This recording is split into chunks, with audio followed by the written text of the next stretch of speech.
Hola, buenas tardes. Hoy estamos aquí para realizar el segundo webinar de este año 2024. Bueno, como ya os contamos en el primero, Asarga este año pues, ha decidido hacer unos webinars sobre los sarcomas más prevalentes de los socios de la asociación, ¿no? En este caso, pues en la tarde de hoy vamos a hablar del sarcoma sinovial, ¿no? Y vamos, va a ser una tarde muy enriquecedora. Espero que la disfrutéis todos sobre todo los pacientes que tengáis este diagnóstico, porque tenemos con nosotros pues, a unas personas que van a poder aclararos, ¿no? Pues muchas de las dudas que se os plantean seguramente, ¿no? Teníamos pensado unas palabras de bienvenida de María Mayán, de la doctora Mayán, pero no debió de poder llegar y bueno, pues vamos a iniciar la presentación pues con la doctora Laura Sánchez Rodríguez y con la doctora Irene Carrasco y con Alba Díaz, que es vicepresidenta de esta asociación y paciente también de sarcoma sinovial. En primer lugar, vamos a dar la palabra a la doctora Laura Sánchez Rodríguez, que es cirujana de sarcoma, bueno, que está haciendo ahora mismo una beca fellowship en el Hospital de La Paz en Madrid. Está haciendo pues esa estancia, ¿no? De un año en el Hospital La Paz con el doctor Ortiz. Vamos, no tiene mejor maestro, ¿no? que en Total. cirugía ortopédica en este país, ¿no? Con lo cual va a salir una cirujana maravillosa, ¿no? Y que ya lo es, pero va a ganar mucho pues, en la experiencia, ¿no? necesaria para operar sarcomas, porque como nos cansamos de repetir, ¿no? Los pacientes con sarcoma pues tienen muchos problemas para ser diagnosticados, ¿no? Para ser tratados, pero siempre se dice que la primera cirugía, ¿no? Es muy importante y que debe de ser efectuada por un cirujano especialista en sarcomas. Y eso es lo que está en camino de ser Laura, ya lo es, pero va a salir una excelente cirujana que va a ser capaz de operar muy bien a los pacientes de sarcoma sinovial. Entonces, Laura va a hacer su exposición, después la hará Irene y después tendremos a nuestra paciente para abrir un turno también de preguntas. Y sin más, le doy la palabra a Laura Sánchez. Hola, buenas tardes. Vamos a comenzar la presentación acerca del sarcoma sinovial. Uy, un momento. A ver. Vale. En primer lugar, agradecer a la Asociación Asarga por la invitación a la participación en esta ponencia. Voy a comenzar hablando acerca de los principios generales del tratamiento quirúrgico del sarcoma sinovial. Posteriormente, vale, un segundito, voy a... Vale, vale. ¿Ahora? Vale. ¿Se ve ahora bien? Ahora sí, ¿no? Vale. Pues comenzaremos hablando de los principios generales del tratamiento quirúrgico del sarcoma sinovial. Posteriormente presentaré un caso clínico de una paciente que fue tratada en el Hospital La Paz y por último estableceremos una serie de conclusiones. En cuanto a los principios generales, el sarcoma sinovial es un tumor maligno mesenquimal de origen incierto. De hecho, constituye del 8 al 10% de los sarcomas de parte blanda, siendo el sarcoma más frecuente, de parte blanda más frecuente en la adolescencia. Suele presentarse sobre todo entre pacientes entre los 15 y los 30 años. La localización más frecuente es en las extremidades, sin embargo, y a pesar de su nombre, sarcoma sinovial, se ha descubierto que no tiene ninguna relación histológica con la membrana sinovial, ni suele presentarse dentro de las articulaciones, aunque sí que suele presentarse en lugares cercanos a la misma. A diferencia de otros sarcomas, puede presentar un periodo de latencia largo. ¿Esto qué significa? Esto quiere decir que nosotros podemos tener una masa de partes blandas, un bultito, de meses o incluso años de evolución que se mantiene estable sin un crecimiento y que de repente experimenta un crecimiento muy rápido. Esto debe también alarmarnos porque, por ejemplo, este tipo de sarcoma puede comenzar a presentarse así. Hablando, por tanto, de la presentación clínica, tenemos dos formas de presentación, una que es en forma de un tumor muy agresivo, un bultito que de repente empieza a crecer muy rápido, y otra que sería un curso más indolente, que suele ser más frecuente en niños, que empieza con una tumoración que se mantiene estable a lo largo de los meses o de los años y que luego empieza a crecer o a dar clínica. La clínica que suele dar es dolor y tumefacción. El tamaño medio suele ser de 3 a 10 centímetros. Cuando se presenta en las zonas distales de las extremidades, como las manos o los pies, puede presentar un tamaño más pequeño y, a diferencia de otro tipo de sarcomas, también tiene un riesgo aumentado de dar metástasis ganglionares. Normalmente los sarcomas suelen dar metástasis a través de los vasos sanguíneos, sobre todo al pulmón y al hueso. Sin embargo, el sarcoma sinovial se caracteriza porque tiene también un riesgo de metástasis a través de los vasos linfáticos aumentado. El diagnóstico, por tanto, se establece a partir de una historia clínica completa, una entrevista al paciente y un examen físico. Este examen físico es muy importante y consta básicamente de dos etapas, que son la inspección, ver la zona donde al paciente le duele y, sobre todo, palparla. La palpación y la exploración del paciente nos da mucha información. No solo nos dice dónde se localiza esta masa, sino si es dura, si es blanda, si se encuentra adherida a planos profundos, si es dolorosa. Y todo esto se debe realizar de forma previa a el resto de pruebas complementarias. Entre las pruebas complementarias que se suelen pedir, se debe empezar siempre por una radiografía simple. Es una prueba muy sencilla, pero nos da mucha información, ya que este sarcoma puede presentar también muchas veces calcificaciones distróficas y masa de partes blandas que se pueden ver de forma indirecta a través de una simple radiografía. También se pueden pedir otras pruebas como la ecografía, el TAC o la resonancia magnética con contraste, y luego, cuando ya se sospecha el diagnóstico, hacer otras pruebas como el estudio de extensión o incluso biopsia de dicha lesión. Saber que el tratamiento de los sarcomas de parte blanda localizados siempre requiere un enfoque multidisciplinario en centros expertos en sarcoma, ya que esto ha demostrado que mejora los resultados y la supervivencia global de nuestros pacientes.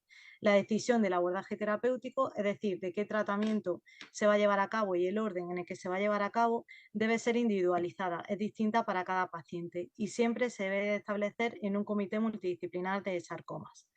Para el sarcoma sinovial, afortunadamente contamos con diferentes herramientas terapéuticas, entre las cuales se pueden dividir entre herramientas para el tratamiento y control local del tumor y otras que nos sirven para el control sistémico. En cuanto al control local, disponemos de la cirugía y la radioterapia, mientras que para el control sistémico disponemos de la quimioterapia y de la inmunoterapia. Nosotros vamos a centrarnos sobre todo en la parte de la cirugía. En el pronóstico, muchos pacientes nos preguntan cuál es el pronóstico de su enfermedad, y es muy difícil dar una respuesta certera para esto, ya que el pronóstico depende de muchos factores, entre los cuales se encuentran la presencia de metástasis al diagnóstico, la del paciente, los márgenes, el grado tumoral, la localización y el tamaño.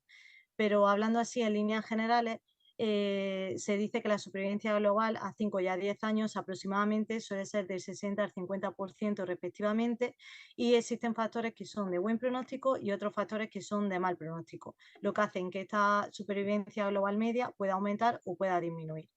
En cuanto a los factores de buen pronóstico, tenemos presentación en pacientes menores de 25 años, tamaño tumoral de menos de 5 centímetros y que el tumor, cuando se analiza, no esté muy desdiferenciado. Y en cuanto a factores de mal pronóstico, serían su presentación en pacientes mayores de 25 años o de 25 años, tamaño tumoral de más de 5 centímetros o de diferenciación. De todos estos factores pronósticos, uno de los factores que están muy relacionados con la cirugía y con nuestro propio tratamiento son los márgenes. Y la gente se preguntará, ¿qué son los márgenes? Para explicar esto, he puesto esta imagen que aparece aquí.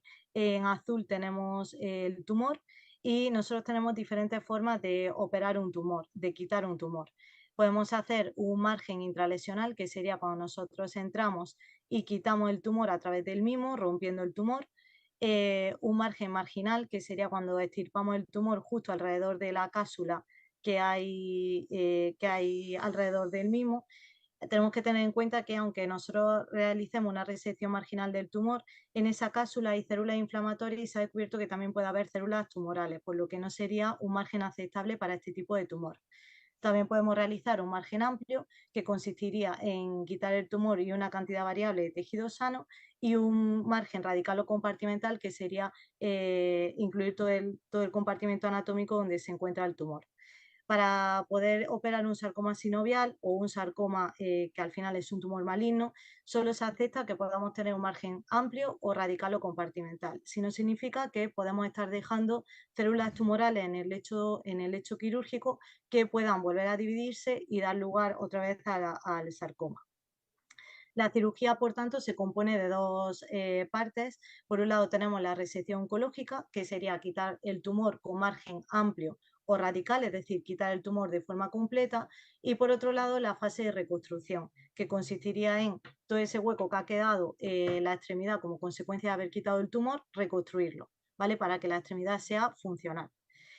En cuanto a realizar una cirugía conservadora de la extremidad o una amputación, a veces la decisión es complicada, y para poder decantarnos por un tratamiento u otro, tenemos que tener en cuenta los siguientes factores. El paciente no puede tener una afectación de vasos sanguíneos o nervios importantes en dicha extremidad, de manera que cuando nosotros quitemos el tumor, la extremidad al paciente le quede funcional, que nosotros tengamos la posibilidad de hacer una resección amplia si conservamos esa extremidad, que podamos realizar una resección en bloque del trayecto de biopsia, y que la intervención reconstructiva de la extremidad sea razonable y luego la extremidad quede funcional. Para aplicar todo esto voy a presentar un caso clínico. Se trata de una paciente de 32 años que fue derivada de otro hospital. Esta paciente comenzó en septiembre de 2013 con una masa de partes blandas a nivel de la cara lateral del codo. Acudió al servicio de urgencias y al traumatólogo, siendo diagnosticada inicialmente de epicondilitis. Esa tumoración se mantuvo estable a lo largo de unos meses, aunque el dolor persistía, y en diciembre del 2013, al experimentar un rápido crecimiento de esa zona, decidió volver a consultar, ya que ya tenía no solo crecimiento de la tumoración, sino también un aumento importante del dolor e impotencia funcional. La primera prueba que se le realizó a esta paciente fue una radiografía.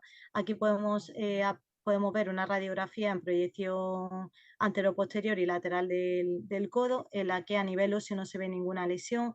Se ve que la medular del hueso está conservada, no hay tampoco afectación de la cortical aparentemente, ni reacción perióstica, ni ninguna fractura patológica. Sin embargo, si nos fijamos en la radiografía, podemos ver cómo de la musculatura del tríceps parece que hay una gran masa de partes blandas que está ocupando aquí un espacio que es anormal. Como consecuencia de esta imagen, se decidió completar el estudio mediante la solicitud de una ecografía. Aquí podemos ver una ecografía de la lesión. Esta línea que aparece aquí es la cortical del hueso de la paleta humeral, y aquí se ve una gran masa de partes blandas que es heterogénea y que se encuentra hipervascularizada con el flujo Doppler. Por este motivo se decidió también pedir una resonancia magnética. Estos son cortes axiales del codo izquierdo. Aquí podemos ver el hueso y en un tono más hipointenso lo que es la zona de la cortical. Vemos una gran masa de parte blanda que es hipointensa en T1 y hiperintensa en T2. Todo lo que sea hipointenso en T1 y hiperintenso en T2, si tenga una historia clínica parecida, no debe de alarmar y no debe hacer pensar en sarcoma. Como vemos, es una masa heterogénea que presenta zonas en su interior más hipointensas y que aquí parece pegarse mucho a la zona de la cortical con dudas de invasión de la misma. Esta masa medía 8 por 5,8 por 5,4 centímetros, por lo que ante la sospecha de sarcoma se decidió pedir un estudio de extensión mediante un PET-TAC, en el cual se descartó enfermedad a distancia o metástasis a distancia, y finalmente se decidió solicitar una biopsia guiada por ecografía. Estos son las agujas para poder realizar la biopsia. Aquí tenemos la masa de partes blandas. Como podemos ver, esta aguja entra en el interior de la tumoración y sale protegida para no contaminar el trayecto de la biopsia. Esta biopsia fue analizada por nuestro equipo de anatomía patológica, en el que se ve esta extensión de células. que se describía como tumor mesenquimal maligno con células pequeñas, redondas y estroma misoide. Pero dentro de estas características, es decir, dentro de los tumores con células pequeñas redondas, podemos tener varios diagnósticos diferenciales. Por eso muchas veces llegar al diagnóstico de sarcoma sinovial no es sencillo. Dentro de los diagnósticos diferenciales de células pequeñas redondas tenemos lesiones que no son sarcomas y lesiones que son sarcomas. Dentro de las lesiones no sarcomatosas tenemos, entre otros, carcinoma de células pequeñas, melanoma, linfoma o neuroblastoma. Y dentro de los sarcomas tenemos ratomiosarcoma, sarcoma sinovial, sarcoma de Ewing, condrosarcoma mesenquimal o liposarcoma de células redondas, entre otros muchos. Para ello disponemos de numerosas herramientas que nos ayudan a distinguir entre un sarcoma o una lesión que no se corresponda con un sarcoma y darle también un nombre y apellido a ese tumor para luego poder hacer un tratamiento dirigido. La inmunohistoquímica, el sarcoma sinovial, tiene unos marcadores determinados, como lo son, por ejemplo, el CD99 o cuando es bifásico, la citoqueratina, que son positivos. Y luego también tenemos posibilidad de hacer un diagnóstico por biología molecular, que consiste en analizar el ADN de esas células tumorales y ver si existe alguna mutación que genera alguna translocación. En este caso, existe la translocación X18, que daba lugar a la fusión de los genes SSIT y SSX, que confirmaba, por tanto, sarcoma sinovial. Estas son las extensiones de la anatomía patológica sobre la que se realizaron estos estudios de inmunistoquímica y citogenética, siendo finalmente diagnosticada la paciente de sarcoma sinovial pobremente diferenciado. Una vez que hemos llegado a este punto, hacemos un poco una recapitulación de toda la información que tenemos. Tenemos, por tanto, a una mujer de 32 años que llevaba con una tumoración desde septiembre del 2013, que creció rápidamente ya en diciembre del 2013, en el que se ha hecho una historia clínica completa, un examen físico completo y un estudio mediante pruebas de imagen para ver la lesión a nivel local y para comprobar que no existan otras lesiones a nivel sistémico, es decir, un estudio de extensión. Se ha realizado también una biopsia que se confirma el diagnóstico y, por tanto, ahora es el momento de volver a presentar el caso en el Comité Multidisciplinar de Sarcoma. Muchos pacientes nos preguntan qué es el Comité Multidisciplinar de Sarcomas y es algo muy importante del cual disponen los centros expertos en sarcoma. Son reuniones acreditadas de las cuales forman parte muchas veces hasta 27 especialistas diferentes. Están los oncólogos médicos, radioterapeutas, enfermeras gestoras de casos, traumatólogos, etcétera. ¿Y qué hacen estos comités multidisciplinares de sarcoma? Pues de entre todos los tratamientos posibles que hay para un determinado tumor, lo que hacen es poner un orden. Es decir, en nuestro caso nosotros disponíamos de diferentes herramientas para el sarcoma sinovial, herramientas para el control local, como lo son la cirugía y la radioterapia, y otras herramientas para el control sistémico, como lo son la quimioterapia y la inmunoterapia. En el Comité Multidisciplinar de Sarcoma se presentó el caso, se ordenó el tratamiento y lo que se decidió fue primero establecer un tratamiento para control sistémico mediante quimioterapia, posteriormente hacer cirugía y finalmente hacer tratamiento local con radioterapia. En cuanto a la quimioterapia, daremos solo unas pinceladas muy breves. La paciente se introdujo en el ensayo HACE 25, en el cual se trataba con epirubicina y fosfamida.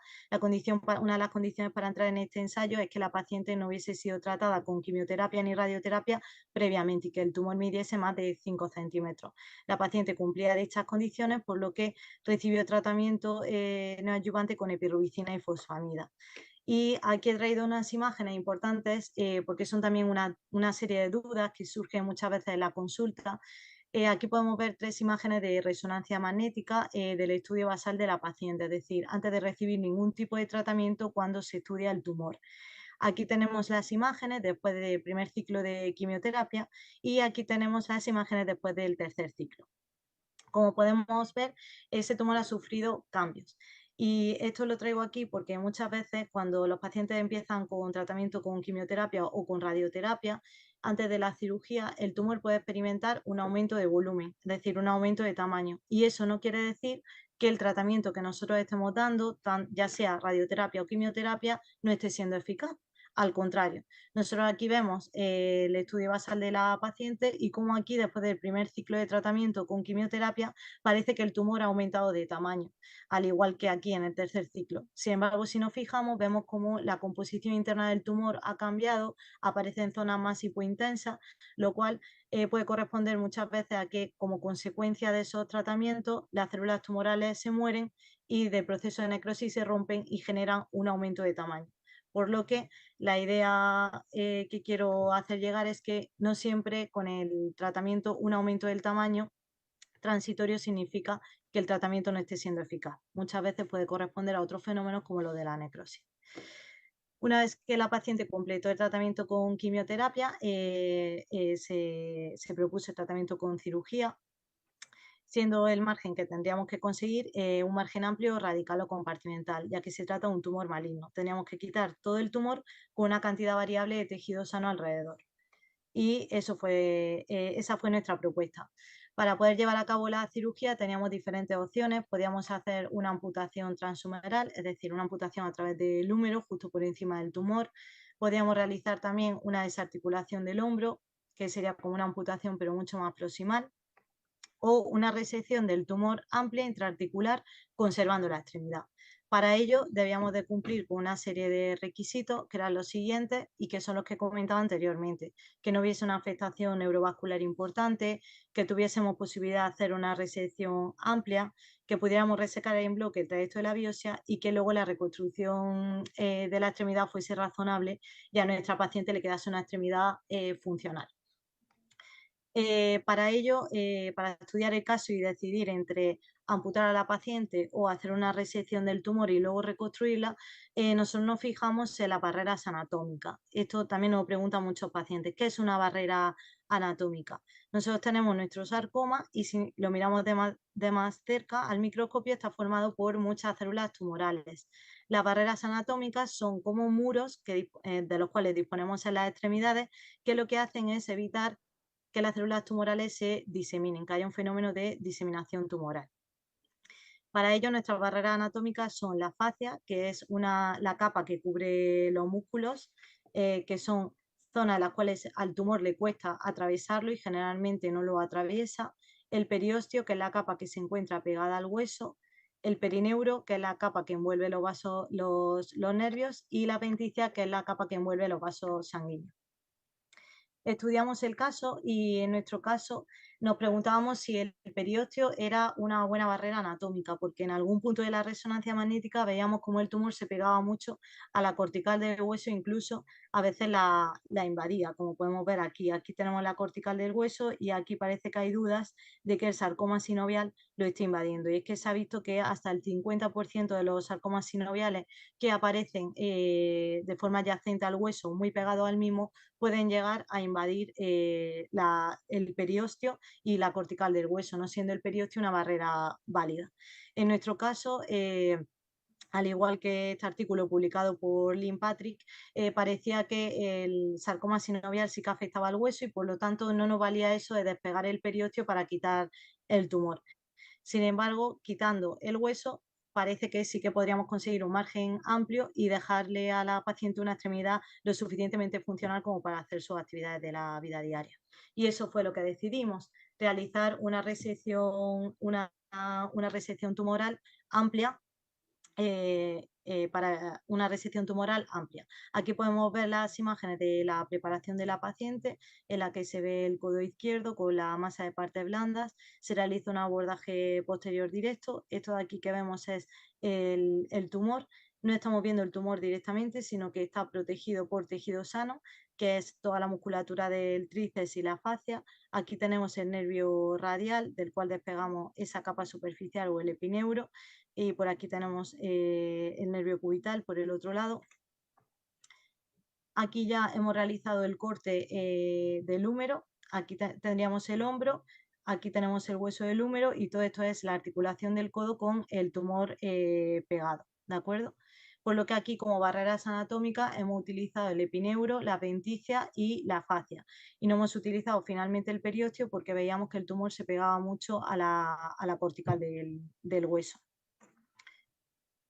Una vez que ya llevamos a cabo la resección tumoral, pasamos a la fase de reconstrucción de la extremidad. Tenemos un defecto importante porque hemos quitado no solo parte del tríceps, sino también parte del húmero distal y ahora hay que reconstruirlo. Para ello decidimos reconstruirlo con esta prótesis de codo y cubrir todo el defecto de partes blandas con ayuda de los cirujanos plásticos del hospital a través de un colgajo de radio y de fascia lata, como se ve en la última imagen. Si nosotros analizamos la pieza quirúrgica de resección, podemos ver cómo a simple vista esto es una visión lateral del húmero y toda la masa de partes blandas. Nosotros no estamos viendo el tumor directamente, sino que estamos viendo toda la musculatura del tríceps y las fascias, que sería nuestra barrera anatómica. Pero si nosotros cortamos el tumor, porque siempre que quitamos el tumor, uno de los miembros de nuestro equipo, de los cirujanos, sale con el tumor y lo lleva personalmente al anatomopatólogo, que ya está avisado previamente. Y lo cortamos y lo analizamos macroscópicamente con su ayuda para confirmar que macroscópicamente no hayamos dejado tumor en el lecho quirúrgico. Esto es un corte de esta pieza tumoral, un corte sagital en la cual se ve como todo esto de aquí es el tumor con esas áreas de necrosis que se veían también en la resonancia magnética y como alrededor de todo el tumor tenemos tejido muscular sano, que es la musculatura del tríceps. Pero también si nos fijamos, vemos como en este punto de aquí el tumor atraviesa el periósteo y parece que infiltra la cortical, por lo que al final llegamos a la conclusión de que fue una buena elección el hecho de resecar el hueso para conseguir un margen amplio, que es el margen aceptable para este tipo de tumores. Tras el corte de la pieza quirúrgica, esta pieza se corta en finas láminas y todo esto el anatomopatólogo se encarga de mirarlo al microscopio. Y finalmente se confirmó sarcoma sinovial pobremente diferenciado. Esa lesión había aumentado de tamaño con respecto al estudio inicial, ahora medía 11 por 6 por 6,5 centímetros de espesor y había una necrosis tumoral post-quimioterapia del 25%. ¿Vale?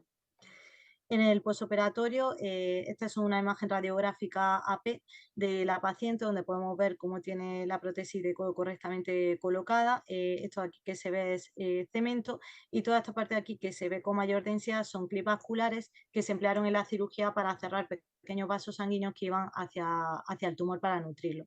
La cirugía transcurrió sin complicaciones, tampoco hubo complicaciones posoperatorias y finalmente, una vez que ya hubo cicatrizado la herida quirúrgica de forma completa, la paciente pasó a recibir tratamiento con radioterapia. Se hizo una planificación y finalmente se dio tratamiento con radioterapia a nivel local.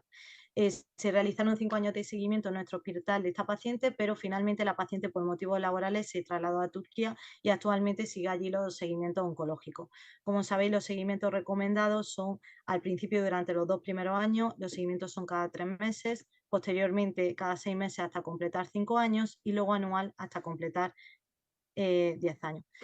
Y ya para concluir, es saber que el sarcoma sinovial es el sarcoma de parte blanda más frecuente en la adolescencia, que a pesar de su nombre, sinovial, no guarda ninguna relación con la membrana sinovial ni suele presentarse dentro de las articulaciones, aunque sí en lugares cercanos a las mismas, que a diferencia de otros sarcomas puede permanecer latente sin crecimiento durante años.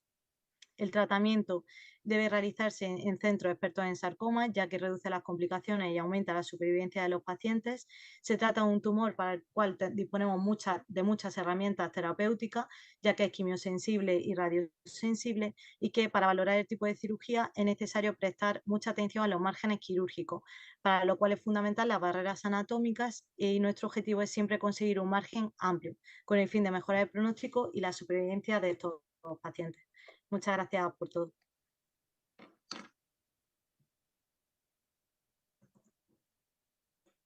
Muchísimas gracias, Laura, por tu explicación. Creo que ha sido magnífica, que la hemos visto muy clara, ¿no? A través de ese ejemplo, ¿no? Que es como mejor se entienden las cosas, ¿no? Sobre todo para los profanos, ¿no? Que viéndolo así tan visualmente y contándonos pues, el paso a paso de esa paciente, pues lo hemos visto muy bien, ¿no? Muchísimas gracias, Laura. Muchas gracias a vosotros. Bueno, le doy la palabra a la doctora Irene Carrasco. La doctora Irene Carrasco es oncóloga del Hospital Virgen del Rocío. El Hospital Virgen del Rocío es un centro especializado, un CESUR, ¿no? Y bueno, ella, aparte de oncóloga, pues es investigadora, ha hecho publicaciones y demás, y bueno, pues tiene un bagaje importante en el conocimiento de los sarcomas y como, bueno, pues su experiencia y su trayectoria también en investigación, pues nos va a hacer pues una magnífica también exposición que nos va a interesar muchísimo porque nos va a hablar además de un ensayo clínico, ¿no? Con terapias de células carteno, que ahora mismo pues es lo que está teniendo y está en boga, ¿no? Y bueno, los que somos profanos lo vemos como una cosa, vamos, muy novedosa, ¿no? Pero que vemos que realmente, pues sí, que está dando resultados, ¿no? En muchos tratamientos y bueno, pues ahora mismo que nos lo acerque a esto, al sarcoma sinovial, ¿no? Que es lo que nos trae hoy aquí. Muchísimas gracias, doctora Irene, y le doy la palabra. Hola, buenas tardes. En primer lugar, me gustaría agradecer a Sarga la oportunidad de estar aquí y voy a compartir mi presentación en la que vamos a hablar un poco sobre las generalidades del sarcoma sinovial, aunque es cierto que Laura ya me lo ha dejado bastante fácil, y luego hablaremos un poco de los tratamientos de quimioterapia y sobre todo de las nuevas terapias con linfocitos T modificados. Bueno, ¿de dónde venimos? Pues como bien ha explicado mi compañera, el sarcoma sinovial supone en torno al 5 o 10% de todos los sarcomas de partes blandas que se diagnostican. Sabemos que los sarcomas son tumores poco frecuentes, son menos del 1% de todos los tumores que se diagnostican a nivel global y además destacan por su heterogeneidad. Clásicamente lo dividíamos en sarcomas de origen óseo y sarcomas de partes blandas, pues el sarcoma sinovial es uno de los que se diagnostican en torno a un 5 o 10% dentro de los sarcomas de partes blandas. Como bien ha explicado mi compañera, suele tener una edad media de presentación en torno a los 39 años y esta edad media de presentación es algo más, son pacientes algo más jóvenes que los que vemos habitualmente en sarcomas adultos. Suele presentarse por igual en hombres y en mujeres y destacaría que hasta en un 13% de los casos tiene una presentación metastásica, es decir, cuando conocemos al paciente y ya la enfermedad ha salido de su sitio de origen y ha ido a otro sitio, que es básicamente lo que define un tumor que ha dado metástasis. Como bien hemos comentado en la presentación anterior, es muy importante hacer los diagnósticos en centros de referencia. ¿Por qué? Porque sabemos que el tratamiento en comités multidisciplinares y por equipos con amplia experiencia mejora el pronóstico y la supervivencia de nuestros pacientes. Y ese debe ser el objetivo de todos los médicos que tratamos pacientes oncológicos. Tanto a nivel de asegurar un diagnóstico correcto, para ello debemos recurrir a un patólogo con experiencia, ya que se va a basar principalmente tanto en la parte morfológica, como en la parte inmunohistoquímica, como en la parte molecular. Decir que definimos clásicamente 3 subtipos de sarcoma sinovial. El sarcoma sinovial monofásico, en el que todas las células son iguales. El sarcoma sinovial bifásico, que suele tener un segundo componente, como puede ser el componente epitelial, y por eso los marcadores inmunohistoquímicos que ha enseñado Laura de citoqueratina. Y luego tenemos los sarcomas sinoviales desdiferenciados, que son aquellos que sus células se parecen menos a lo que conocemos clásicamente como un sarcoma sinovial. Por lo tanto, como a veces el diagnóstico puede ser complicado, nos apoyamos en técnicas moleculares. Las técnicas moleculares están aquí para suplementar y ayudarnos a confirmar o cambiar algunos diagnósticos, y es importante que en los tumores que tengamos traslocaciones específicas, como el caso del sarcoma sinovial, si podamos se hagan. De hecho, este era uno de los criterios de inclusión de los ensayos que veremos a continuación. ¿Qué es una translocación? Pues básicamente son dos genes que se separan y se fusionan entre sí. En este caso lo hace el gen el SS18 con el SSX y puede tener distintos partners, que son 3 acompañamientos distintos que dan 3 fusiones parecidas, pero no son exactamente iguales entre sí. Una vez que tenemos diagnosticado nuestro sarcoma sinovial, el siguiente paso más importante va a ser diseñar el plan terapéutico. Y básicamente tenemos 2 escenarios. Vemos en azul la enfermedad localizada y en la parte de colores la enfermedad metastásica. Siempre que estemos en una enfermedad localizada, ese tumor tiene un estudio de extensión hecho en el que lo vemos que la enfermedad haya salido de su origen inicial. Y aquí el pilar fundamental va a ser siempre la cirugía, que ha sido en lo que se ha basado principalmente la charla de mi anterior compañera. La cirugía debe tener un margen adecuado, como nos ha enseñado Laura a lo largo de toda su presentación, y en ocasiones, sobre todo en pacientes que vienen con una cirugía previa, tenemos que recurrir a reintervenciones para poder asegurar esos márgenes. ¿Qué pasa en la enfermedad localizada? ¿Qué nos aporta la radioterapia y los tratamientos sistémicos como la quimioterapia? Pues nos ayudan a intentar reducir el riesgo de que ese tumor vuelva a aparecer. La radioterapia lo hace principalmente reduciendo ese riesgo de recaída a nivel local, y para ello normalmente hablamos de radioterapia en tumores que miden más de 5 centímetros y que esperamos un margen próximo, y la quimioterapia nos la reservamos para aquellos tumores que creemos que van a ser de alto riesgo. ¿Cómo definimos un tumor de alto riesgo? Definimos los tumores de alto riesgo y los sarcomas de partes blandas como aquellos que van a tener más probabilidad de querer volver a aparecer, que normalmente, como son los factores de mal pronóstico, es más de 5 centímetros, que tenga una localización profunda, que esto lo hacemos en base a la fascia del músculo que nos ha explicado Laura, que esté por encima de la fascia del músculo, que esté por debajo, que sea un alto grado histológico, que eso lo vemos analizando al microscopio, o si ya estamos en una enfermedad metastásica al debut y hablamos de un tratamiento sistémico. ¿Cómo decidimos qué quimioterapia vamos a usar en la enfermedad localizada? Pues el ensayo FACE 25 fue un ensayo del Grupo Español de Investigación en Sarcoma que intentó apoyar y establecer evidencia científica de qué quimioterapia era mejor usar. Si una quimioterapia basada en antraciclinas, que es una quimioterapia que conocen muy bien los pacientes con sarcomas porque suele ser nuestro primer pilar, que yo siempre digo que es la quimioterapia de color rojo que todo el mundo recuerda a lo largo del tiempo, o si deberíamos buscar una quimioterapia dirigida por el subtipo histológico que tenía nuestro paciente. Es decir, tratábamos o todos los pacientes con combinaciones con antraciclina o los combinábamos con otras cosas. Es decir, si tenía un sarcoma sinovial, buscaba otra quimioterapia más eficaz, distinta a la que usaba en un liposarcoma mixoide o distinta a la que usaba en el tumor maligno de Weiner.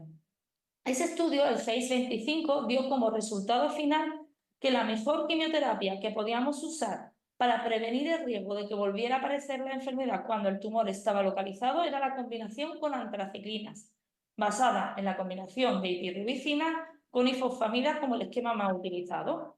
Y eso es lo que tenemos que plantear en un comité de tumores cuando nos planteamos un tratamiento adyuvante que va a acompañar a la cirugía para reducir el riesgo de recaída. Si tenemos esto claro, ¿qué pasa con la enfermedad metastásica? Debemos tener en cuenta que a pesar de una correcta cirugía de una enfermedad localizada, vamos a tener un porcentaje de pacientes en los que la enfermedad va a reaparecer. Esa reaparición de la enfermedad puede ocurrir en el mismo sitio de la cirugía, sería una recaída local, o fuera de donde inició la enfermedad. Generalmente los sarcomas donde más frecuentemente dan metástasis a nivel pulmonar, pero como nos ha explicado Laura, pueden extenderse a otros sitios. Cuando estamos en una enfermedad metastásica, es decir, hay enfermedad fuera de su sitio, lo importante es hacer un tratamiento global que vaya a todos lados y ahí es donde actúa la quimioterapia. Nuevamente tenemos distintas opciones disponibles. La primera que aparece en naranjita sería la combinación con antraciclina, es decir, sería plantear en la epirubicina con la ifosfamida para intentar controlar la enfermedad o incluso plantearnos solo la antraciclina en monoterapia.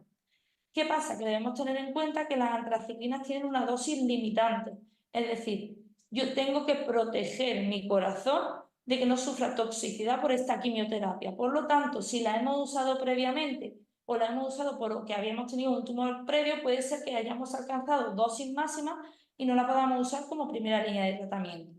Como otras quimioterapias convencionales, también tenemos la ifosfamida alta dosis, que es un esquema que, aunque los datos que tenemos son estudios retrospectivos, ofrecen muy buenos resultados y específicamente en el sarcoma sinovial. Por lo tanto, ifosfamida alta dosis es una muy buena opción en pacientes que tengan un sarcoma sinovial en el que no podamos usar la antraciclina.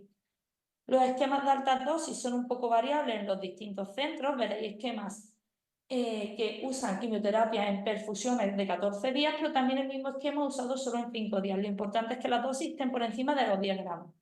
Dentro de la quimioterapia convencional también tenemos la trabectedina, que tiene la aprobación en todos los sarcomas de partes blandas y tiene estudios específicos para sarcomas sinoviales por un análisis de subgrupos con tasas de respuesta del 15% y control de enfermedad hasta en el 50% de los pacientes.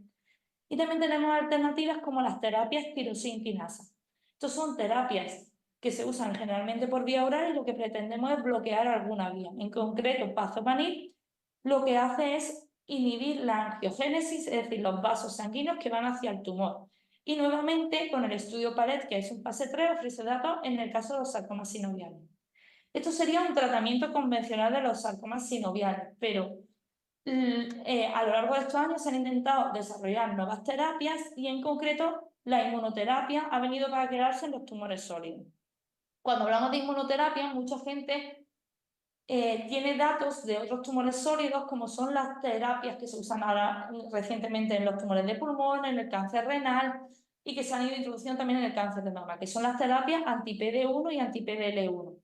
Lamentablemente, estos ensayos han demostrado que los sarcomas son tumores que no se benefician mucho de ese tipo de inmunoterapia, que son los fármacos como el nivolumab, el atezolizumab, al menos no en solitario. Sí que se están haciendo estudios en combinación con las terapias tirosinquinasa y el FEI está desarrollando varios ensayos en este aspecto. Entonces, debemos recurrir a otra forma de inmunoterapia, y este es el caso de las terapias con células T. ¿En qué se basa este estudio de las terapias con células T? Pues básicamente lo que pretende es enseñar a nuestros linfocitos, que son nuestras células de la defensa, a reconocer las células tumorales y luchar contra ellas. ¿Y en qué se basa esto? Se basa en el encaje de dos piezas de puzzle. Por un lado vamos a tener una parte que va a ser la proteína presentadora, que la vamos a localizar en la sangre, es decir, la va a tener la sangre del paciente. Y una segunda parte que va a ser la segunda pieza con la que tiene que encajar, que va a ser el epítopo, que es el antígeno que va a reconocer nuestro linfocito T. Es decir, vamos a desarrollar o a enseñarle a nuestras células de la defensa a reconocer el tumor, pero no el tumor en sí, sino una parte en concreta del tumor. Y esa es la primera parte del estudio. Tenemos que saber cuál es nuestra proteína que aparece en la sangre y cuál es el antígeno que vamos a reconocer en el tumor. Y una vez que lo tenemos, enseñaremos a nuestros linfocitos a atacar a ese tumor. Y para ello vamos a desarrollar una serie de procesos que vamos a ir explicando ahora de forma más detenida. Tenemos una primera etapa. La primera etapa se desarrolla antes de plantear el tratamiento del paciente, es decir, se empieza con un screening, que es la valoración de si cumplimos la parte inicial del estudio, y se prepara el fármaco. Y una vez que lo tenemos preparado, es cuando se hace la administración del mismo. Para ello, lo primero que tenemos es una valoración del HLA. Esta es la proteína que tenemos que sacar en sangre, es decir, lo primero que se le va a hacer a nuestros pacientes va a ser una extracción de sangre y se va a analizar distintas proteínas presentadoras. Para ello, dependiendo del ensayo en el que estemos participando o cuando ya reciba una aprobación comercial, se identificarán una serie de proteínas que son las que son capaces de poder activar la lucha contra el fármaco. Si tenemos esa primera parte, la segunda parte que vamos a buscar, nuestra segunda pieza del puzzle, la vamos a buscar en el tumor. Y para ello vamos a buscar los epítopos, que va a ser una señal que van a tener nuestros tumores principalmente, y debemos buscar una proteína que sea muy frecuente en el tumor y poco frecuente en el resto del cuerpo, porque si no nuestros linfocitos atacarían el resto del cuerpo. Si tenemos las dos partes, tenemos las dos piezas que encajan. Luego vamos a ir a la siguiente parte del proceso. Decir que las terapias CAR se desarrollaron al principio en los tumores de la sangre, principalmente en los linfomas. Por lo tanto, los equipos de hematología van a ser un pilar fundamental para poder hacer este tipo de terapia. Y solo se van a poder realizar en aquellos centros en los que el equipo de hematología tenga una acreditación para hacer terapias tipo CAR. Y ellos van a ser los encargados de hacer la parte tanto de extracción como de infusión del fármaco. Por lo tanto, hay que tener muy buena coordinación con nuestro equipo de hematología, que deben formar parte activa tanto del ensayo como de todo el proceso que va a sufrir el paciente. Una vez que hemos dicho que teníamos las dos piezas de puzzle y que estas encajaban entre sí, hacemos la leucoféresis. Esta palabra, que parece tan compleja, consiste en hacer como una donación de sangre en la que vamos a extraernos nuestros propios linfocitos. Esos linfocitos que nos hemos extraído son los que vamos a mandar para preparar el fármaco. Como veis, hasta el momento yo no estoy tratando el tumor. Esto es importante porque todo este proceso hasta que podemos hacer el tratamiento son como 40 días de media, es decir, durante 40 días nosotros no hemos tratado el tumor en sí. ¿Qué pasa? Que nosotros sabemos que los sarcomas son tumores con una importante agresividad y a veces no podemos estar 40 días sin tratamiento, entonces nos permiten usar terapias puente. Terapias puente son unos tratamientos que elegimos el oncólogo que está tratando al paciente para intentar, sabiendo que ese tumor progresó a la terapia anterior y que yo me voy a hacer una terapia CAR, poner algo entre medias para tener la enfermedad controlada hasta que llegue el momento del tratamiento. Llega la segunda parte del tratamiento o lo que es la infusión en sí. El paciente ingresa generalmente en las plantas de hematología, en las unidades de trasplante, y es aquí donde comienza la primera parte del tratamiento, que consiste inicialmente en una linfodepleción. Me van a administrar quimioterapia a dosis altas, que lo que va a hacer es disminuir mis células de la defensa, es decir, voy a bajarme mis defensas, mis linfocitos los voy a disminuir. Una vez que he hecho esto, pasan en torno a 7 días, depende un poco de los protocolos, y entonces esos linfocitos que me extraje en la fase anterior me los van a reinyectar porque ya han sido preparados para reconocer mi antígeno. Y ese sería el día de la infusión. Una vez que me han puesto el tratamiento, se ha completado todo el tratamiento CAR-T, es decir, realmente el tratamiento solo se administra una vez. Una vez que he recibido mis linfocitos T, empieza la vigilancia de las toxicidades. Hablaremos después específicamente de ellas porque son toxicidades un poco especiales que no forman parte de las que vemos habitualmente en oncología, y ese tratamiento empezará a hacer su efecto y esos linfocitos deben empezar a intentar reconocer a nuestras células tumorales y ser capaces de atacarlas. Hasta aquí sería más o menos la base de los linfocitos T modificados o las terapias CAR. ¿Qué ensayos se han desarrollado en el caso del sarcoma sinovial? Pues tenemos este primer ensayo que se publicó en el año 2018, era un ensayo pequeñito, en el que se incluyeron 8 pacientes con sarcoma sinovial, 3 de ellos en el fase 1 y 5 en el fase 2, es decir, la primera parte era un fase 1, la primera vez que usábamos este tipo de tratamiento en este sarcoma, y la segunda fue ya una corte en el que se incluyeron más pacientes para valorar cómo era un poco la tolerancia al tratamiento. De esos 8 pacientes que se incluyeron, en este caso el antígeno que buscábamos era New York ISO, es decir, teníamos que ver que nuestro tumor en la muestra que cogíamos de archivo o en la biopsia que hacíamos expresara New York ISO, y nuevamente buscábamos en sangre un HLA. Las tasas de respuesta se situaban en torno al 50%, es decir, la mitad de los pacientes vimos que respondían al tratamiento, y la supervivencia libre de progresión fueron de unas 15 semanas. Durante ese tiempo la enfermedad estuvo controlada, y esto en pacientes que eran muy politratados, la mayor parte de ellos llevaban más de 3 o 4 líneas previas de tratamiento, sentó las bases para los estudios que se han desarrollado después. Me gustaría destacar esto que pone aquí, que el tiempo medio de respuesta fue de 6 semanas, porque nuevamente es importante saber que cuando yo hago un tratamiento con terapias CAR, inicialmente puedo presentar una inflamación del tumor. Estoy mandando a mis linfocitos a que ataquen al tumor y el tumor se puede inflamar. La reacción inflamatoria puede ser el primer paso y que después venga la respuesta tumoral. Por lo tanto, si hacemos un TAC muy pronto, podemos ver que no tenemos respuesta en el tumor, sino que el tumor ha crecido cuando valoramos el tamaño realmente de ese tumor, pero lo que sí vemos es ese infiltrado inflamatorio.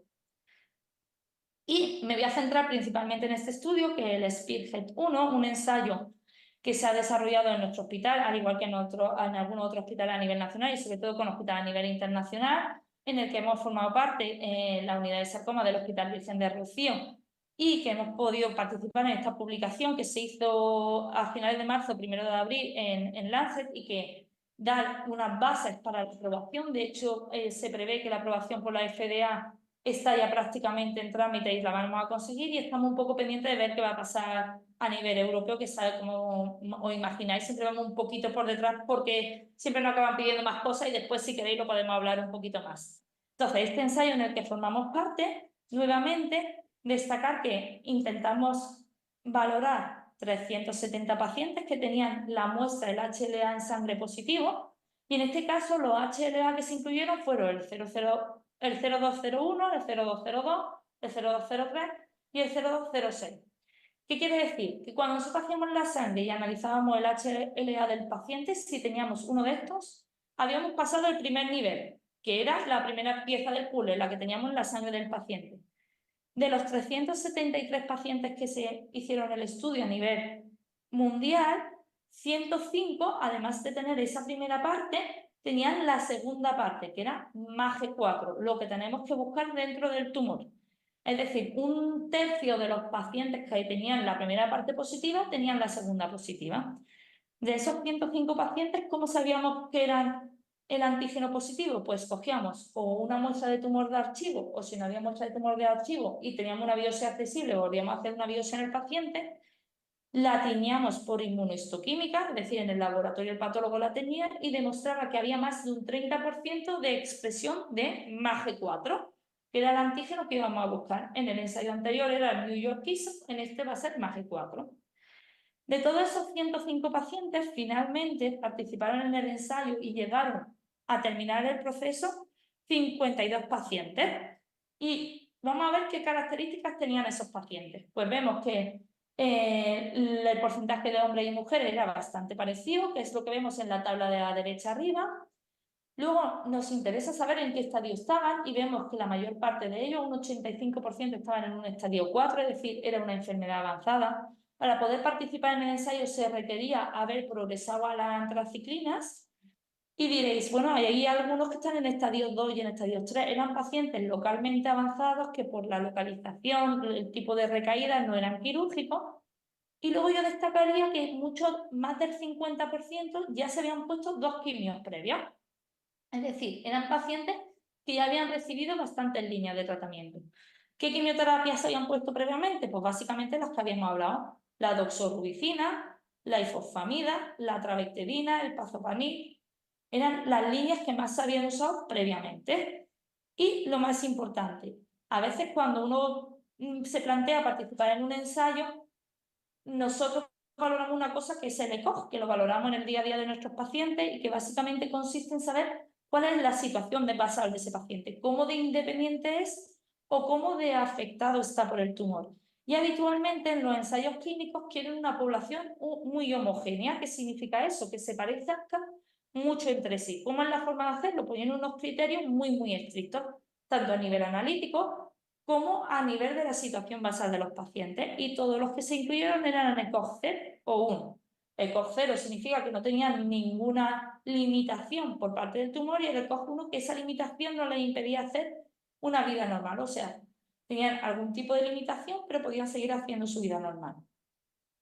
Nuevamente destaco que el tiempo desde que nos sacaban los linfocitos hasta que inyectábamos el tratamiento era de 40 días y un 38% de los pacientes recibieron esa terapia puente, que es la que os he explicado antes, que poníamos entre medios desde que me sacaban los linfocitos hasta que me volvían a poner el tratamiento. ¿Y cuáles han sido los datos que hemos obtenido? Pues vemos que el tiempo hasta conseguir una respuesta, es decir, hasta que viéramos algún cambio en el TAC, era de 4 a 9 semanas. De todos los pacientes incluidos, en la gráfica de arriba, veis tanto los que hacen enfermedad estable como los que hacen respuesta. Y solo progresa la enfermedad, es decir, la enfermedad crece en 6 pacientes de todos los que hemos tratado. Algunos de ellos crecen por criterio RECIST y otros porque aparece alguna lesión nueva. ¿Y qué pacientes son los que mejor iban con el tratamiento? Pues los pacientes que mejor iban con el tratamiento eran las mujeres, por un tema que no se sabe muy bien por qué, las mujeres obtuvieron mejor respuesta al tratamiento. Aquellos que tuvieran una mayor expresión de MAGE4, es decir, que su tumor expresara mucho antígeno, con lo cual era muy fácil de reconocer. Aquellos pacientes que hubieran recibido menos líneas antes, es decir, que administráramos la terapia lo antes posible. Aquellos que tuvieran menos carga de enfermedad, el tumor fuese más pequeño, tuviéramos menos volumen de metástasis. Aquellos que no hubieran recibido la terapia puente, ¿por qué? Porque era una enfermedad mucho más lenta que las que sí habían recibido la terapia puente, y esos eran los que más se beneficiaban. ¿Y qué tasas de respuesta obtuvimos? Pues una tasa de respuesta del 37%. Aquí solo se contabiliza los que se hace el tumor más pequeño por criterios RECIST. Además, tenemos que añadir aquellos que consiguieron que la enfermedad se quedara aquí. En oncología sabéis que es muy importante el control de la enfermedad, que incluye tanto que el tumor se haga pequeño, pero también el que el tumor no crezca. Entonces, las tasas de respuesta se sitúan en torno al 37%. La supervivencia libre de progresión era de 3,8 meses, con una supervivencia global de 11,5 meses. Es decir, la media hasta 4 meses después la enfermedad no volvía a crecer y de media los pacientes tenían una supervivencia global desde que habíamos administrado este último tratamiento de 11 meses y medio. ¿Y cuánto tiempo duraba la respuesta? Pues hasta 11,6 meses. Nuestra preocupación al principio de este ensayo era qué pasaba con los pacientes que volvía a crecer la enfermedad. yo le he modificado las defensas y ahora tengo que ponerle un tratamiento nuevo. Pues hasta un 45% de todos los pacientes pudieron recibir el tratamiento posterior, es decir, no hubo limitaciones en las opciones de poner tratamiento después de haber recibido esta terapia CAR-T. Y con estos datos también es muy importante ver qué toxicidad daba, es decir, qué efectos secundarios encontramos. Es verdad que cuando uno analiza, casi todos los pacientes presentaron efectos secundarios. ¿Pero qué tipo de efectos secundarios? Pues el más frecuente fue una linfopenia, una bajada en el número de linfocitos. Esta linfopenia se mantenía en el tiempo y nos empezaba a preocupar cuando duraba más de 4 semanas. A partir de ahí consideramos que teníamos una linfopenia mantenida, es decir, ese paciente se había quedado con las defensas, con una parte de las defensas más baja durante más tiempo. Eso pasó en torno al 2% de los pacientes, pero no tuvo repercusión en que esos pacientes tuvieran más infecciones ni más complicaciones. ¿Por qué? Porque tenían un seguimiento muy estrecho e intentábamos prevenir con revacunaciones, con tratamientos preventivos el riesgo de hacer infecciones oportunistas, que son infecciones que habitualmente no nos afectan, pero que nos afectan cuando estamos en una situación de linfodepresión, de defensas bajas. ¿Hubo otro efecto secundario? Sí, hubo varios, aunque ninguno fue limitante para el paciente ni hubo mortalidad asociada a los efectos secundarios, pero sí me gustaría destacar el síndrome de liberación de citoquinas, que es lo que tenemos en el lado derecho.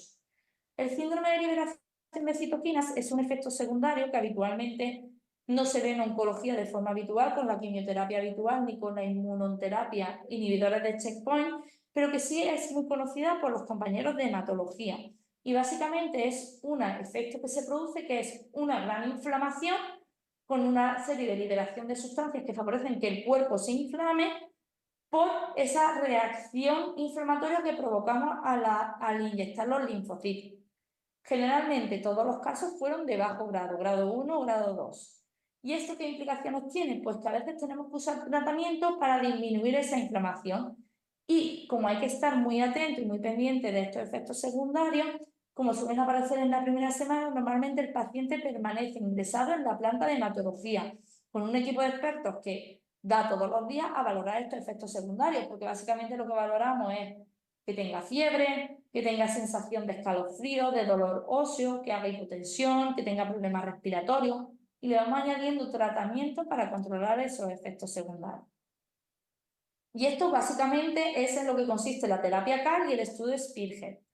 Y estas serían un poco las conclusiones. Debemos tener en cuenta que el sarcoma sinovial nos permite hacer un diagnóstico correcto con el estudio molecular, el reordenamiento de SIG, y que debemos tener habitualmente este diagnóstico molecular para poder participar en los distintos ensayos clínicos, que es un tumor muy quimiosensible y que responde muy bien a las quimioterapias convencionales, aunque debemos tener en cuenta que vamos a tener recaída y que en cuanto más terapias tengamos que ofrecer mejor, ya que además hasta un 13% van a debutar con la enfermedad metastásica, y que las terapias con linfocitos T modificados son terapias que tienen una serie de procesos de selección previos. Debemos tener el HLA compatible y el epítopo. Yo siempre lo explico con las dos piezas de puzzle porque creo que es la forma más fácil de entenderlo. Debemos tener en cuenta el largo plazo, que son 40 días en que se prepara el fármaco, que a veces uno se agobia un poco en la consulta viendo que pasan los días y que todavía no podemos hacer la infusión, que tenemos varias fases y que es muy importante disponer de un equipo de hematología que nos ayude, nos dé soporte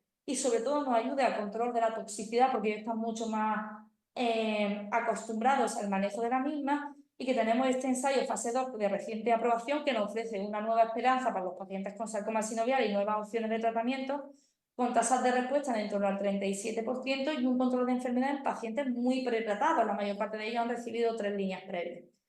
Y nada, para finalizar me gustaría darle las gracias sobre todo a Sarga y nada, insistir en que estos webinars nos ayudan un poco a la lucha y a poder dar visibilidad a tumores menos frecuentes a los pacientes para que no se sientan solos y vean que hay gente trabajando en ello, y a todos los profesionales nos debe estimular a seguir investigando y seguir desarrollando fármacos y seguir trabajando con todas las asociaciones y los grupos de trabajo. Muchas gracias.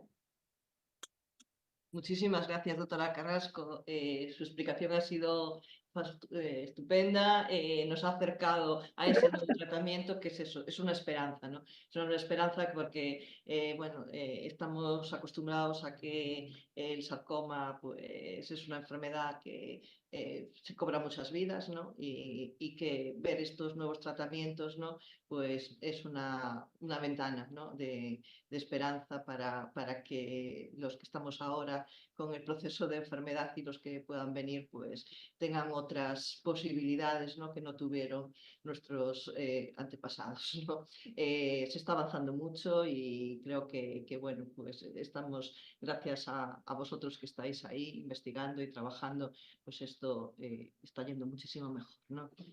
Bueno, yo animar al público que está oyendo, a nuestros asociados y a las personas que están escuchándonos y siguiéndonos también por YouTube, que hagan en el chat las preguntas que consideren, ¿eh?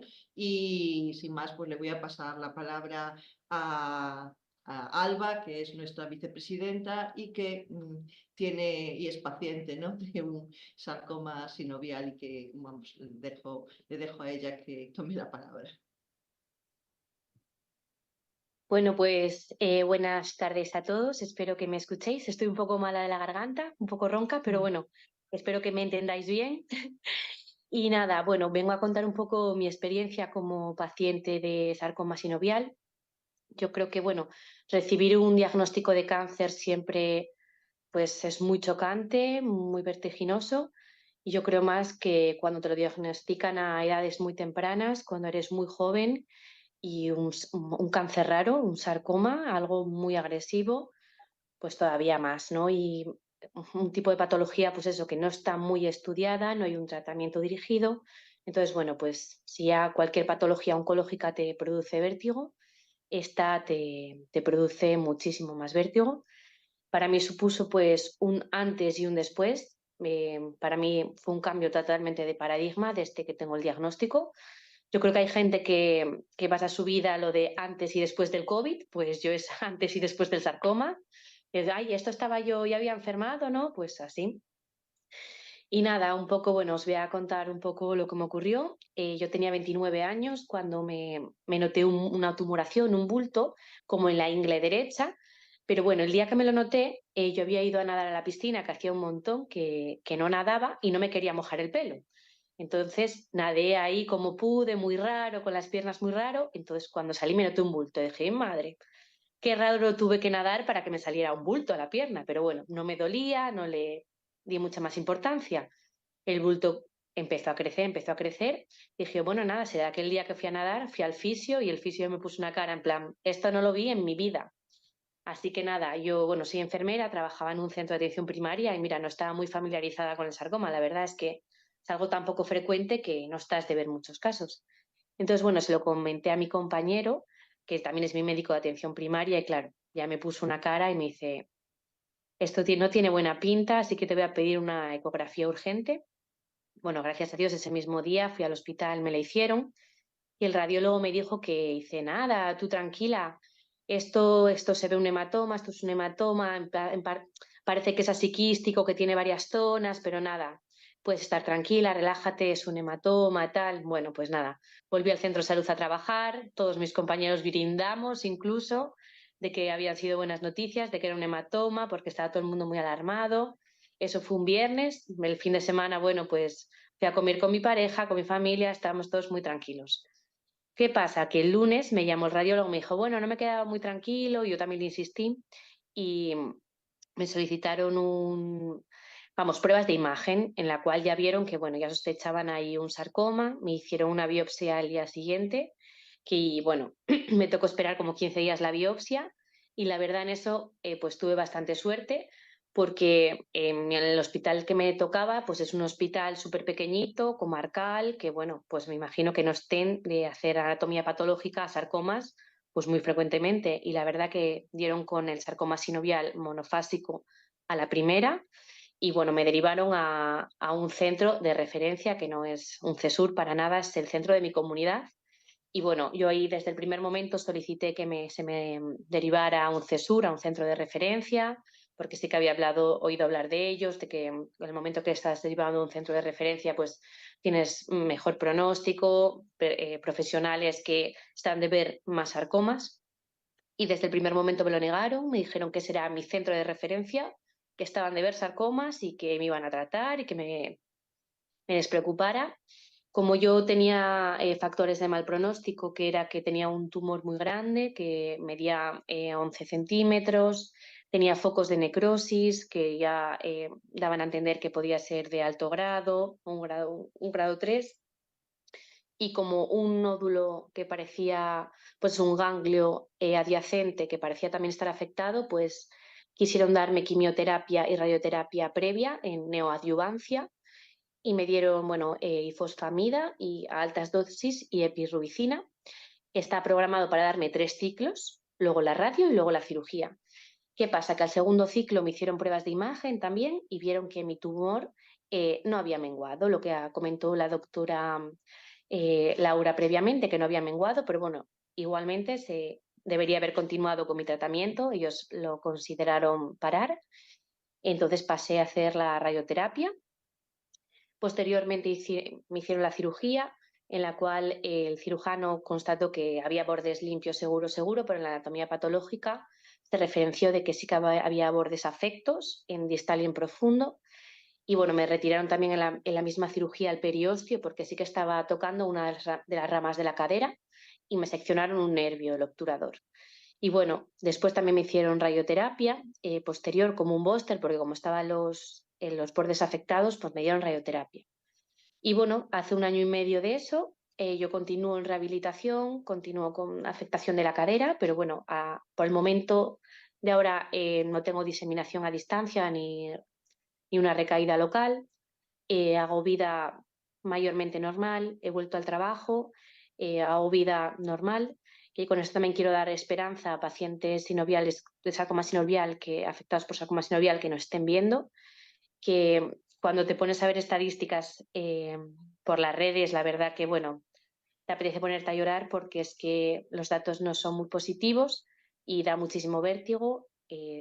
La verdad que asusta mucho y, bueno, sí que hay veces que hay casos que van bien y esperanza que cuando estás en tratamientos o con el diagnóstico se ve todo realmente mal, pero que luego las cosas pueden ir bien, que hay que tranquilizarse, que tenemos, como podemos ver, profesionales que están investigando.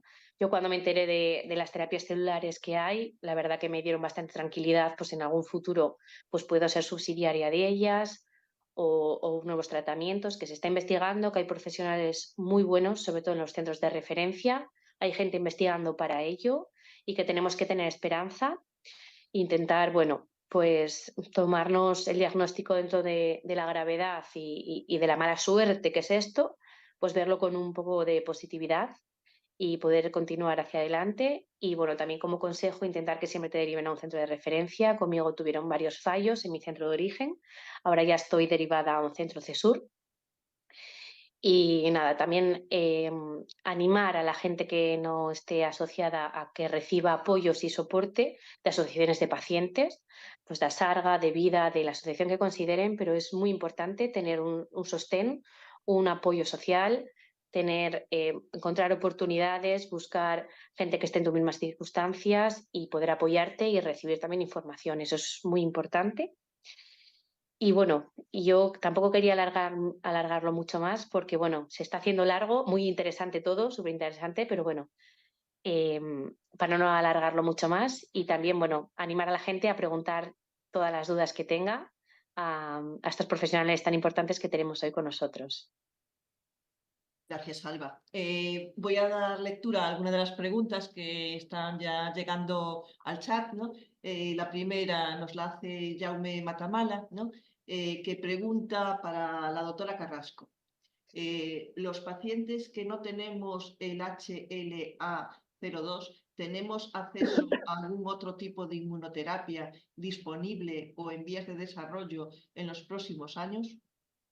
A ver, se están desarrollando ensayos nuevos y de hecho yo he hablado al principio de que los inmunocheckpoints habituales que conocemos habitualmente no sirven de forma estándar o como los conocemos, pero sí que se están desarrollando ensayos combinados con con terapia tirosinquinasa. Es verdad que estamos a las puertas de la terapia CAR, es decir, la terapia CAR va a seguir desarrollándose y probablemente cada vez podamos incluir más subtipos de HLA y podamos ser más flexibles, y en ese sentido se están desarrollando. El sarcoma sinovial ha sido el primer tumor sólido que ha recibido datos positivos de las terapias CAR, es decir, por primera vez los sarcomas vamos a la vanguardia en algún tipo de tratamiento, y en ese sentido pues se están desarrollando terapias nuevas. Es verdad que cuando empezamos solo había un ensayo CAR, ya vamos por 3 distintos que se están desarrollando y que están dando datos, y estamos todavía un poco terminando de ver un poco qué opciones tenemos, pero se están desarrollando nuevas opciones claramente, y van a seguir apareciendo cosas, y hay terapias nuevas, igual que tenemos la terapia CAR, tenemos el inmunocheckpoint, tenemos la inyección de linfocitos, las terapias con linfocitos tipo TILs, es decir, cada vez se están desarrollando más tratamientos en ese sentido. Gracias. Nos hacen otra pregunta. Oxígeme dice, buenas tardes, pregunta a la doctora Sánchez. En el caso de resección intralesional debido a una cirugía no planificada, ¿por qué motivos puede descartarse una intervención posterior? Buenas. Bueno, a nosotros muchas veces también nos llegan muchos pacientes que se ha hecho una resección no planificada, como indicaba el paciente de la pregunta, y en estos casos en los cuales se hace una resección intralesional o una resección no planificada que no consigue un margen amplio, es decir, que no se quita el tumor con una cantidad variable de tejido sano alrededor o con alguna de esas barreras anatómicas que he explicado anteriormente, lo indicado es ampliar el margen. ¿Eso qué significa? Significa volver a operar al paciente, retirar la cicatriz quirúrgica y llevarnos una cantidad de tejido sano alrededor de la cual se encontraba el tumor. Eso sería lo indicado, ampliar el margen. Muchas gracias. Tengo otra pregunta. La tengo aquí. Claro. ¿Es posible curar un sarcoma solo con cirugía si es localizado y se obtienen márgenes amplios negativos? Supongo que es para la doctora Sánchez. Vale. Hay en ocasiones en las cuales, por eso todos estos casos son enfermedades muy complejas que siempre se debe debatir el tratamiento en un comité multidisciplinar de sarcoma, donde están todos los especialistas. Hay casos en los cuales si el tumor es muy pequeño, siempre menor de 5 centímetros, se encuentra muy localizado, no tiene enfermedad a distancia y es bastante accesible quirúrgicamente, es decir, está en alguna localización en la cual se puede quitar con un margen bastante sano sin producir un daño importante a nivel de la extremidad o de los tejidos de alrededor. El caso se puede presentar en el comité multidisciplinar de sarcomas y solo en esos casos en los cuales es muy pequeño, está muy localizado y se puede quitar con mucha seguridad, podría resecarse sin necesidad de dar quimioterapia o radioterapia no adyuvante. Pero todo esto tiene que ser una decisión consensuada en un comité donde están los diferentes especialistas. Nunca es una decisión que toma un especialista de forma individual. Todo tiene que ir a comité de expertos. Tiene que valorarse las imágenes por parte de los radiólogos, la anatomía patológica, los médicos de medicina nuclear, oncólogos y decidir. Pero en esos casos concretos sí se podría ir a la cirugía directamente. Muchísimas gracias. Yo tenía una pregunta para la doctora Carrasco, porque habló así sucintamente sobre la aprobación del tratamiento, ¿no? Después de aprobado por la FDA, ¿cuánto tarda la aprobación del tratamiento en España, ¿no? Depende un poco, o sea, depende un poco del fármaco y depende un poco de cómo vayan. Es verdad que la FDA aprueba todo fármaco que tenga un ensayo positivo, se suele aprobar. Es verdad que la EMA, que es la Agencia Europea del Medicamento, es más restrictiva y requiere demostrar la eficacia, es decir, generalmente requiere o un fase 2 con muchos pacientes o un fase 3. Y aún así ocasionalmente se requiere ampliar con más estudios o hacer otras comparativas. Y luego, claro, eso necesita, una vez que tiene la aprobación de la Agencia Europea del Medicamento, pasar a España. Es decir, que vamos pasando por muchas fases y no sabemos muy bien qué va a pasar con los CAR, porque es verdad que en el caso de hematología con los linfomas recibieron una aprobación muy precoz en España. No sabemos si va a ser igual con los tumores sólidos, pero sí que tenemos la experiencia, sobre todo con tumores menos frecuentes, con fármacos con un nicho muy estrecho, que las aprobaciones se van alargando y tenemos, por ejemplo, el ejemplo de ripretinib, que lo hemos tenido, de adrapritinib, que son fármacos que ya han demostrado su eficacia y que aún seguimos sin poder poner de forma habitual en nuestras consultas del día a día. Entonces, claro, ¿va a ser suficiente con el fase 2? Bueno, es un fase 2 que está muy bien hecho, que tiene buenos resultados y yo creo que sí que va a ser suficiente. Se está desarrollando en paralelo el fase 3, que yo espero que tenga datos pronto, y creo que eso sí que le va a dar más robustez para tener la aprobación europea. Luego, lamentablemente, tenemos que saber que a nivel nacional influyen muchas más cosas, no solo tener un ensayo positivo, entonces tendremos que ir viendo cómo van las cosas. Es verdad que la FDA aprueba muy rápido y muchas veces luego a largo plazo se ha visto que no aportaba tanto como parecía, y luego tenemos otros sitios que son muy restrictivos. Yo creo que tendremos que ir llegando poco a poco a una situación que nos permita que no haya agravio comparativo, al menos empezando por los pacientes a nivel nacional y siguiendo con los pacientes a nivel europeo, y ya cada vez que todos los pacientes tengan acceso a todas las opciones. Gracias. Tengo una otra pregunta que dice que si en la cirugía los médicos macroscópicamente ven márgenes amplios, al meterlo en formol puede dar lugar a modificaciones en el resultado de los márgenes. Totalmente.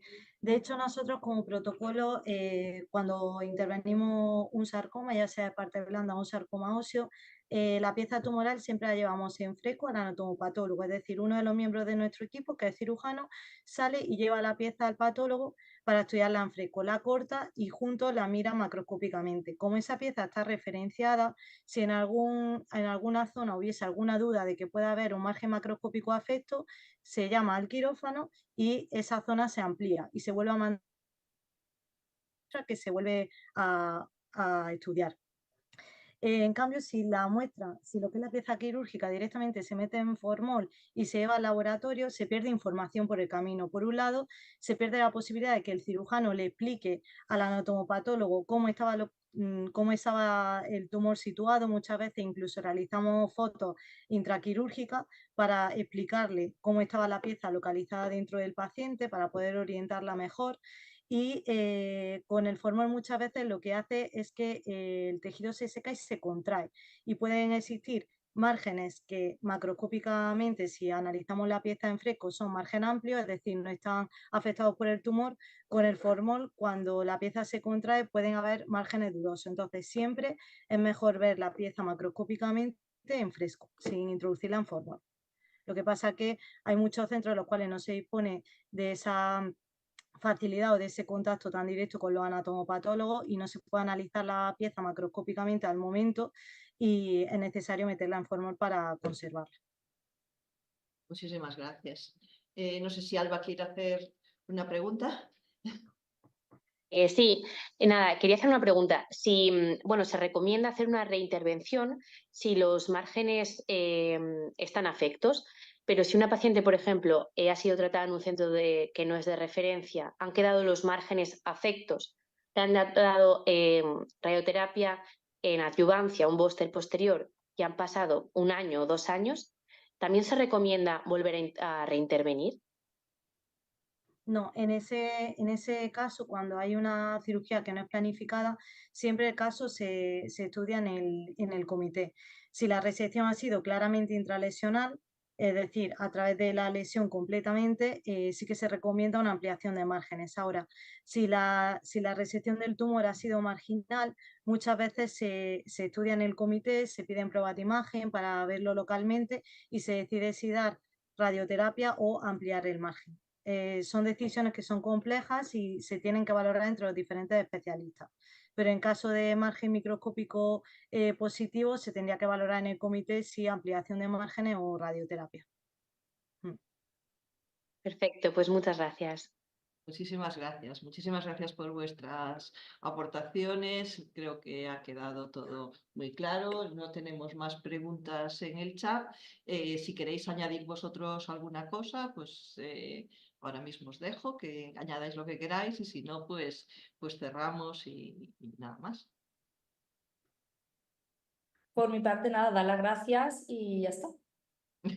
Gracias a Sí. vosotros, muchas gracias a vosotros porque, vamos, ha sido muy enriquecedor y vamos, muchísimas gracias por vuestro tiempo. Sé que estáis súper ocupadas, que tenéis muchísimo trabajo y que es difícil, ¿no? Pues el sacar un tiempo como el que habéis sacado pues para preparar esta charla y para intervenir hoy aquí en directo, ¿no? Y para todos los Sí, pacientes.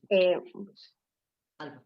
también añadir que eso, que cada hora que le dedicáis a esto, cada hora que dedicáis a la investigación, cada hora que ponéis de vuestro tiempo, a veces de vuestro tiempo personal, es un aumento de nuestra esperanza de vida, de nuestro pronóstico de vida, de nuestra calidad de vida, que sois un orgullo para nosotros. O sea, como esto, cada vez que hacéis cosas totalmente voluntarias, altruistas, para nosotros tiene muchísimo impacto y cada vez que investigáis, que hacéis guías de práctica clínica, que protocolizáis, que todo, para nosotros es vivir más años de vida y vivir mejor esos años de vida. Así que estamos totalmente orgullosas y agradecidas de todo lo que hacéis cada día de vuestra vida. Nada, yo quería dar las gracias por la oportunidad para hacer la presentación. Creo que estas reuniones por Zoom son fundamentales para poder concienciar a la población y también a profesionales sanitarios de que los sarcomas es una patología muy poco frecuente, pero que está y los pacientes la padecen. Y yo creo que es muy importante en esta patología quitarse los anillos y cuando alguien ve que hay una masa de partes blandas o una masa ósea, derivar directamente al paciente a un centro experto en sarcomas. Los centros expertos en sarcomas tienen equipos multidisciplinares que son muy buenos, cuentan con profesionales que solo ven esto, solo ven sarcomas, investigan sarcomas, solo ven pruebas de imagen de sarcomas, muestras de sarcomas y se ha demostrado y está ya más que probado que aumenta la supervivencia de los pacientes. Como decíamos, la primera cirugía es fundamental, condiciona mucho el hecho del pronóstico y la supervivencia del paciente y también de los tratamientos que se pueden seguir después. Entonces es fundamental, ante la sospecha de un sarcoma, derivar de forma urgente a un centro experto en sarcomas para el tratamiento.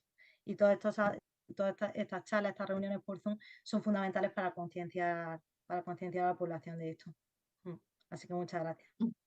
Muchísimas gracias a vosotros.